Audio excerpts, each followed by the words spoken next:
જય શ્રી કૃષ્ણ બધાને. 7:30 થઈ ગયા છે. રોજનો ટાઈમ છે. જો બહારનું વાતાવરણ કેવું છે. દીવો બત્તી થઈ ગયા તુલસી ક્યારે અંજુ બહારનું વાતાવરણ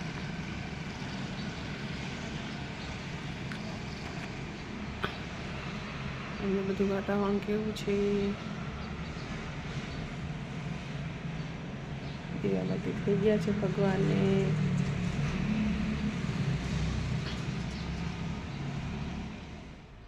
ચાલો છોકરાઓને મૂકી આવી અને ઝાકળ બહુ જ છે બારે, કાંઈ દેખાતું નથી. સ્કૂટર લઈને એકદમ ધીમું ધીમું હલાવવું પડે છે, નહીંતર સામેથી કોઈક આવતું હોય તો ભટકાઈ જાય. અને જો દીવાબત્તી બારે તુલસી ક્યારે તો દીવો કર્યો, સવાર વહેલું હોય તો કરી નાખું, નહીંતર અગરબત્તી જ કરું છું. અને જો ગોળા ગોળા વિછળાઈ ગયા, માટલા બાટલા ભરાઈ ગયા. આ વધારાનું થોડુંક ભરી રાખ્યું, કારણ કે હજી જો કાઢવાનું બાકી છે. પૌવા બટેકા છોકરાઓને કરી દીધા હતા, થોડાક લઈને ગયા. અને પરોઠું ને ચા ખાઈ લીધી, ચા ને પરોઠું ખાધા. જો બધું પડ્યું છે હજી, વાસણ ગોઠવવાના, બધું આખું પ્લેટફોર્મ રમણ ભમણ આખે આખું. તો હાલો દીવાબત્તી કરી, દીવાબત્તીનું બધું તૈયાર કરું છું. દીવાબત્તી કરી લઈએ અને ઉપર દીવા કરી આવું, વાસણ બાસણ ગોઠવું, કપડાં વોશિંગ મશીનમાં નાખશું. અને કામ સ્ટાર્ટ કરી દઈએ.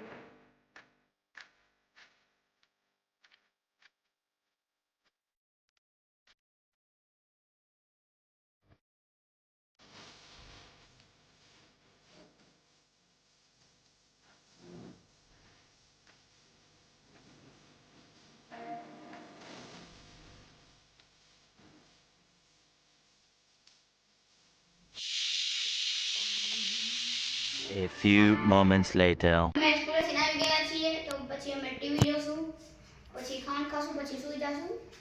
રોટલી બાકી છે, હવે રોટલી કરશું. બધા બેઠા છીએ. હું સ્કૂલે તેડીને આવી. વટાણા બટેકાનું શાક, ભાત, સંભારો, છાશ ને રોટલી. આજનું મેનુ ઈ છે. બધા છોકરાઓ જમવા બેસી ગયા છે. બધાને ફટાફટ જમીને પછી એકને પેપર દેવા જવાનું છે અને બે ભાઈ સૂઈ જશે, પછી ટ્યુશનમાં જશે. હું રોટલી મોટી મોટી કરવા માંડી છું. બધા મેથીના થેપલા કરવા છે, તો મેથી નથી. ચટણી કરવાની છે ફુદીનાની, એની તો લઈ આવીએ કીધું. ચાલો બધા.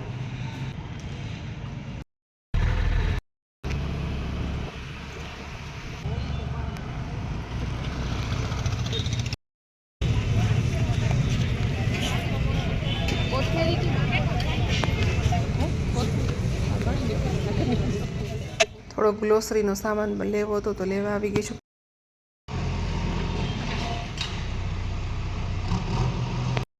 મેથી લઈને આવી ગયા છીએ. તો વટાણા સારા લાગ્યા તો લઈ લીધા મેં.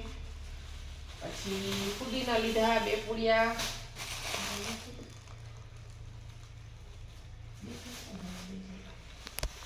પછી કોથમેરી બધું લઈ લીધું ચટણી કરવા માટે. મેથી લઈ લીધી, લીંબુ લઈ લીધા. અને થોડું થોડું આબુ લાવું તું. આપણે છોલે ચણા બનાવવા છે એક દિવસ. પછી પાણીપુરી આ છોકરીઓ એવી રીતે બનાવશું. પાપડ લઈ આવી, બાજરા લઈ આવી, થોડી વસ્તુ લઈ આવી, બધી લઈ આવી. હાલો હવે આપણે ફટાફટ મેથીના થેપલા બનાવી નાખીએ. તો ગાઈસ અત્યારે અમે ટ્યુશનથી આવીને વડાપાવ લેવા આવ્યો હતો. મને લાગી હતી ભૂખ અને હું અંકલના જ વડાપાવ ખાવું. મસ્ત બનાવે છે અંકલ વડાપાવ.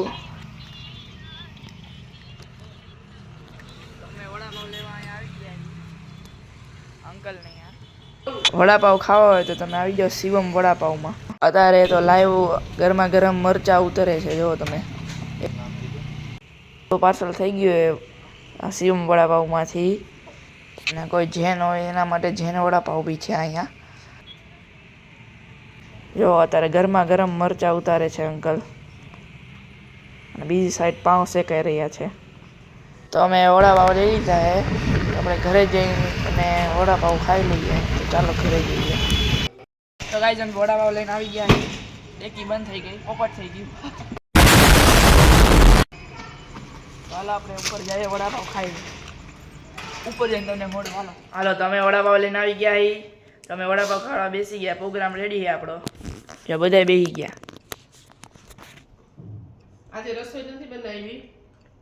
પહેલાં મેથીના થેપલા કરવા હતા મારે, પછી મેથીના થેપલા ન કર્યા, બહુ થાકી ગઈ હતી. તો પછી હિતાંશુભાઈ કે મારે વડાપાઉં ખાવા છે. મમ્મી એકવાર લઈ આવ્યા હતા અમે, એટલે પછી વડાપાઉં લઈ આવ્યા.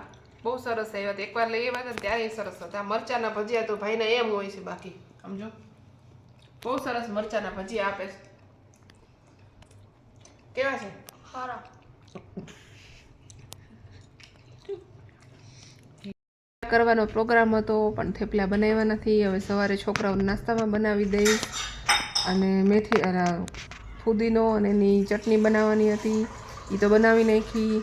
પછી હિતાંશુ કે મારે વડાપાઉં ખાવા છે ટ્યુશનમાંથી આવીને કે, તો કીધું સારું તો લઈ આવો જાઓ. પછી લઈ આવ્યા અને ખાધા અમે. બહુ સરસ હતા વડાપાઉં. હવે આ બ્લોગને અહીંયા જ એન્ડ કરું છું. જય શ્રી કૃષ્ણ. આ બ્લોગ કેવો લાગ્યો એવું બધા કહેજો. સબસ્ક્રાઈબ કરજો, લાઈક કરજો. Good night. જય શ્રી કૃષ્ણ.